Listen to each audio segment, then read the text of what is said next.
5. I just wanted to share a book with you. Well, a little bit, not the whole thing.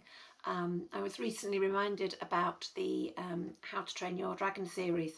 And this one is How to Cheat a Dragon's Curse. I think it's the 4th or the 5th. And it's when Hiccup meets a dragon called the Doomfang for one of the first times. And it's a gorgeous description that I love to read. I'm going to share it with you.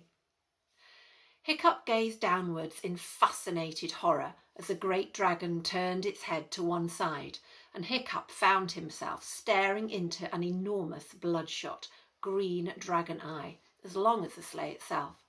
It was as if all the green in the world, of peas, of grass, of spinach, of leaves, of beans and frogs, had been concentrated in that one eye and given it the intensity of a pure green acid.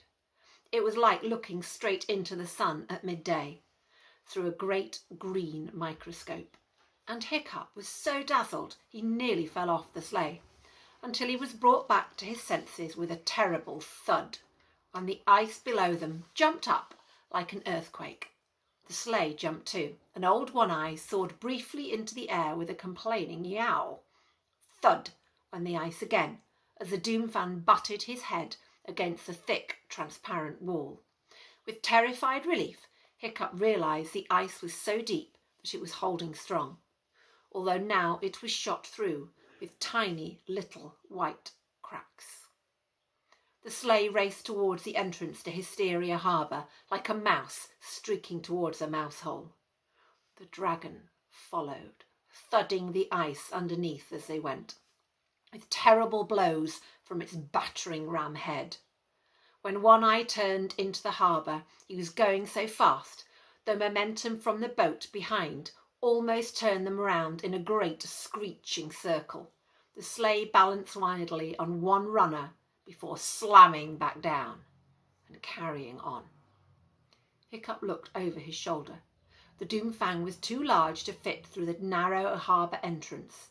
It pushed its head through, and Hiccup could see, though not hear, its huge mouth opening in a roar of rage, its paw with terrible talons tearing at the water.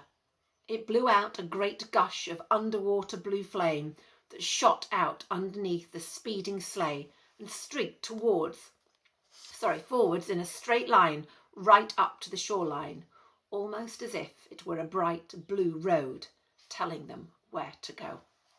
So if you've not read any of the books from the series, I can really recommend them. I think they're about 13 now. This one's a really, really old copy. I must have had it for 20 years. So your covers might end up looking a little bit different.